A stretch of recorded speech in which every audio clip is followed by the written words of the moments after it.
ಹೂವನ್ನು ಅರ್ಪಿಸ್ತೇವೆ. ಅರ್ಪಣ ಅಂದರೆ ಏನು?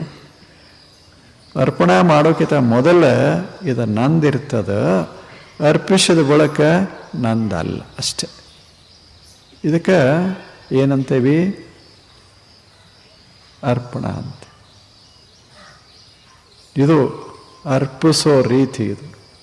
ಈಗ ದೇವಾಲಯಕ್ಕೆ ಹೋಗ್ತೀರಿ, ಒಂದಿಷ್ಟು 4 ಬಾಳೆಹಣ್ಣು ಹಿಂಗೆ ಕೊಡ್ತೀರಿ, ಇಲ್ಲ ಅರ್ಪಣ ಆಗ್ತದೆ. ಅವೇ ಬಾಳೆಹಣ್ಣು ನೀವು ತರುವಾಗ ಅವ ಎಲ್ಲ ತಗೊಂಡೇ ಬರ್ತೀರಿ ಮನೆಗೆ, ಯಾರು ಅಲ್ಲಿ ಪೂಜಾರಿ ಇರೋದಿಲ್ಲ.